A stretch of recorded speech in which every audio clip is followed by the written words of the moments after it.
السلام علیکم ناظرین گرامی، قرآن پاک میں اللہ تعالیٰ فرماتے ہیں کہ یہ دنیا ایک دھوکہ ہے۔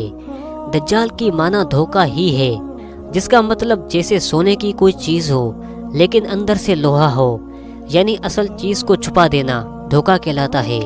دجال جو چیز دکھائے گا وہ دھوکہ ہی ہوگا۔ جیسے وہ جنت اور جہنم دکھائے گا، اصل میں اس کی جنت جہنم ہوگی۔ دجال مرے ہوئے لوگوں کو زندہ کر کے دکھائے گا، یا تو وہ جنات ہوں گے یا پھر 7D ٹیکنالوجیز کے ذریعے دکھائے گا۔ عورت کا میک اپ آپ دیکھیں، اصل صورت چھپانا یہ بھی ایک دھوکہ ہے۔ یہ جو اسکرین پر انسان دکھائی دیتے ہیں، یہ بھی ایک دھوکہ ہی کہلاتا ہے۔ اس لیے تو اللہ تعالیٰ نے قرآن پاک میں اس دنیا کو دھوکہ بیان کیا ہے۔ اس وقت دنیا شیطانوں کے کنٹرول میں آ چکی ہے۔ اکثر لوگوں کو یہ تک معلوم نہیں کہ ہم شیطانوں کے نقش و قدم پر چل رہے ہیں اور جانوروں جیسی زندگی گزار رہے ہیں۔ عورتیں صبح اٹھتی ہیں، ناشتہ کیا، کام پر گئی، برتن دھوئے، جھاڑو لگایا، کھایا پیا اور سو گئی۔ اللہ تعالیٰ اور اس کے رسول کریم صلی اللہ علیہ وآلہ وسلم کی تعلیمات کو زندگی سے نکال دیا گیا۔ شیطان اور انسان اپنے راستے پر ڈال چکا ہے اور لوگوں کو علم تک نہیں ہے۔ اگر یقین نہیں آتا تو گھر پر پڑی قرآن پاک پر جمی ہوئی دھول دیکھ لیں اور سوچیں کہ ایسا کیوں ہے۔ کیونکہ شیطان انسانوں کو قرآن پاک سے دور کرتا ہے، کیونکہ قرآن پاک ایک ہدایت والی کتاب ہے، اور جو انسان قرآن پاک کو پڑھ کر سمجھ لیتا ہے وہ شیطان سے دور ہو جاتا ہے۔ انسان کے کئی دشمن ہیں، شیطان دشمن، دجالی طاقتیں دشمن، ہر انسان کے ساتھ ہمزاد جن دشمن وغیرہ۔ اس لیے انسان یہاں رہنے نہیں آیا، بلکہ انسان یہاں سے گزر رہا ہے۔ یہ زندگی تو بس ایک پھل کھانے کی سزا ہے۔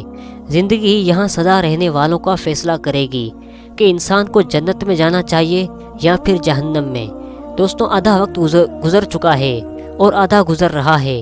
یہ وہ گھڑی ہے جو پیچھے کی طرف نہیں چلتی۔ کھلی ہوئی مسجدیں آپ کا انتظار کر رہی ہیں۔ دجال کا بڑی شدت سے انتظار یہودی قوم کر رہی ہے۔ دجال ایک شخص ضرور ہے، مگر وہ اکیلا نہیں آئے گا۔ اس کے ساتھ شیاطین، یہودی اور جدید ٹیکنالوجی کے ساتھ آئے گا۔ دجال کی شدت ہماری سوچ سے بھی زیادہ ہوگی۔ اس لیے آپ صلی اللہ علیہ وآلہ وسلم نے فرمایا، جب دجال ظاہر ہو جائے تو تم لوگ پہاڑوں کی طرف نکل جانا۔ یہاں یہ بات قابل ذکر ہے کہ ایک بادشاہ کی آمد کی خبر اس کے ہر کارندے اور ایجنٹ دیتے ہیں، ٹھیک اسی طرح ایک کان دجال کی آمد کا اعلان اس کے ایجنٹ برپا کر رہے ہیں، اور ان ایجنٹ کے ایک قدر مشترک ہیں۔ وہ یہ بھی دجال کی ایک طرح آنکھ رکھتے ہیں، جس میں T V, cinema, cable, video camera, computer, internet, mobile phones اور ویڈیو گیمز بھی شامل ہیں۔ دجال کا ذکر جب بھی آتا ہے تو ہماری نیو جنریشن یہ سوچ کر اگنور کر دیتی ہے کہ یہ سب بکواس ہے۔ دجال شیطان کا آخری مہرہ ہے، جس کو لانچ کرنے کی تیاری زور شور سے جاری ہے۔ ہمارا اٹھنا بیٹھنا، کھانا پینا، سب کچھ دجال کے مقاصد کے لیے ہو گیا ہے۔ آپ لوگوں کو یاد ہوگا کہ کچھ دن پہلے سوشل میڈیا پر نیتن یاہو نے ایک بیان دیا تھا، جس میں انہوں نے کہا تھا کہ جس کے پاس موبائل ہے اس کے ہاتھ میں اسرائیل کا ایک ٹکڑا ہے۔ یہودی دجال کے لیے راہ ہموار کر رہے ہیں، جس کے لیے وہ یہ چاہتے ہیں کہ دنیا کی آبادی کم کرنا تاکہ دجال کو کنٹرول کرنے میں آسانی ہو۔ اس کے لیے وہ تمام حربے استعمال کرتے جا رہے ہیں۔ انسانوں کو جلد بوڑھا کرنا، مختلف قسم کے وائرس پھیلانا، بیماریاں پھیلانا، عورتوں کو اسلام سے دور کر کے فحاشی پھیلانا۔ اس لیے قرآن پاک میں اللہ تعالیٰ نے واضح بیان کیا ہے کہ یہودی نصارہ تمہارے کبھی دوست نہیں بن سکتے، یہ تو آپس میں دوست ہوں گے۔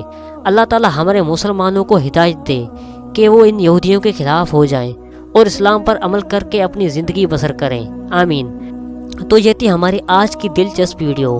ملتے ہیں کسی نئے ٹاپک کے ساتھ، تب تک کے لیے اپنا رکھیے ڈھیر سارا خیال اور ہمیں دیجیے اجازت۔ اللہ حافظ۔